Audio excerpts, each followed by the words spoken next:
नमस्कार, आप देख रहे हैं चाणक्य न्यूज और मैं हूं आपके साथ मानवी ठाकुर। आज की कुछ खास खबरें। विधानसभा शाहाबाद के ग्राम नागामऊ में चल रही श्रीमद् भागवत कथा और रासलीला में विधानसभा 155 में पधारी भाजपा नेत्री पारिशा तिवारी ने पहुंचकर शिरकत की। पारिशा तिवारी ने कहा कि यह मेरा सौभाग्य है कि जो भागवत कथा में आने का सौभाग्य प्राप्त हुआ। इस मौके पर भाजपा नेत्री ने व्यासपीठ को तिलक कर प्रणाम एवं स्वागत सम्मान किया। पारिशा तिवारी ने कहा कि आज कितना शुभ दिन है जिस दिन भागवत कथा की स्थापना होती है। जहां परम पूज्य संतों का निवास होता है वह जगह कलयुग में ईश्वर का एक स्थान प्राप्त कर लेती है। भाजपा नेत्री ने कहा कि जितना आप भगवान का नाम लेंगे उतना ही आपका उद्धार होगा। उन्होंने कहा कलयुग में जितना आप नाम जप करेंगे आपका उद्धार हो जाएगा और अगर आपको व्यासपीठ एवं संतों के दर्शन हो जाए तो साक्षात ईश्वर की शरण में बैठने के समान होता है।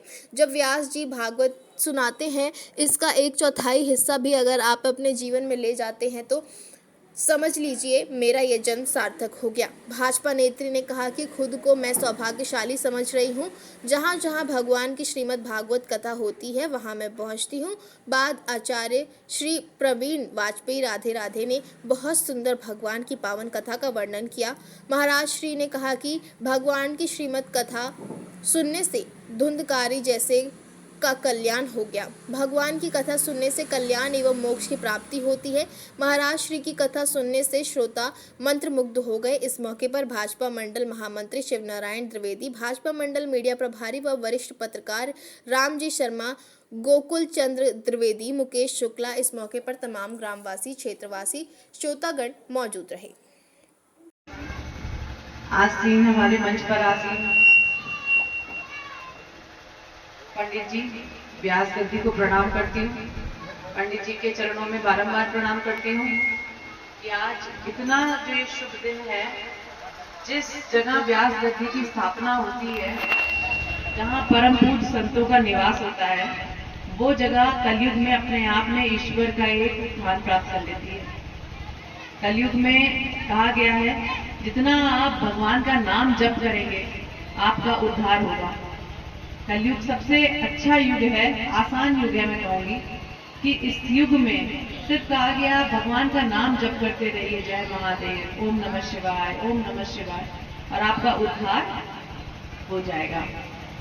और उसके बाद जब हमारे परम पूजनीय संतों का हमको आशीर्वाद प्राप्त हो जाए और वो कहीं आसीन हो जाए, व्यास गद्दी की स्थापना हो जाए, तो आप ये समझिए कि आप साक्षात ईश्वर की ही शरण में बैठे हैं, गोद में बैठे हैं।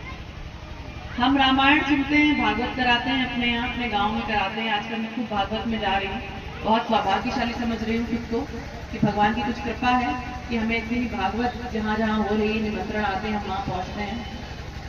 इस भागवत में जो भी हमारे पंडित जी हमको बताते हैं, कथा सुनाते हैं, इसका 1/4 हिस्सा भी अगर आप अपने जीवन में ले आते हैं तो समझिएगा कि ये जीवन, ये हमारा जन्म सार्थक हो गया।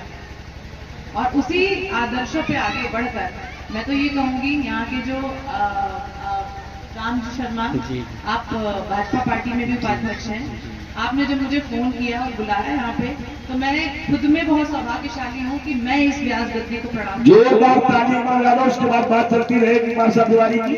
जोरदार ताली।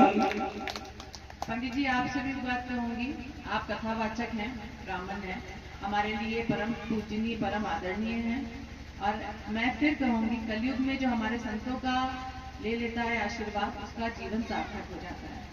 इसी बात पे जोर से जयकारा लगाएंगे, दोनों हाथ ऊपर करके, जय जय श्री राम, जय जय श्री राम, जय जय श्री राम, जय जय श्री राम। धन्यवाद। बहुत बहुत सुंदर है।